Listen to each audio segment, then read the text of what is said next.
গোসানিমারীতে সিতাই বিধানসভা উপনির্বাচনে নবনির্বাচিত বিধায়ককে সম্বর্ধনা দিলেন সিতাই বিধানসভা কেন্দ্রের তৃণমূল কংগ্রেসের কর্মীরা। উপস্থিত ছিলেন সাংসদ জগদীশ চন্দ্র বর্মা বসুনিয়া, বিধায়ক সঙ্গীতা রায় বসুনিয়া, জেলা পরিষদের বিদ্যুৎ কর্মাধ্যক্ষ নূর আলম হোসেন, দিনহাটা এক পঞ্চায়েত সমিতির সভাপতি তপতি রায় সহ একাধিক তৃণমূল কংগ্রেসের নেতা নেত্রী এবং কর্মীবৃন্দ।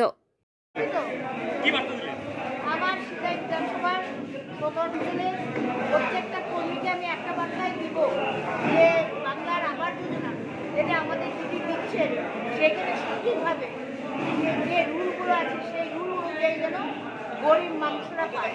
যদি কোনো সেইখানে আবাস যোজনার মানে নিয়ম বহির্ভূত কেউ যদি ঘর নেয় সেটা আমি নতুন বিধায়ক হয়ে সেটা ভালো লাগবে না। সেই বার্তাটাই আমি সকলটা অঞ্চলে আমার কর্মীদের, আমার ব্লক কর্মী, আমার বুথ কর্মী তাদের বলি। ঠিক আছে,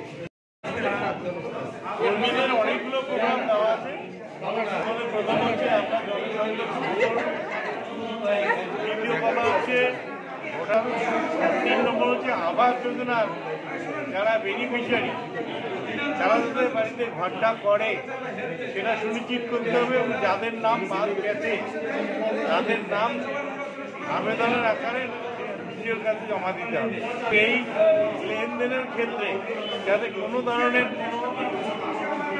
কারচুপি না হয় সেটা তাদের দায়িত্ব।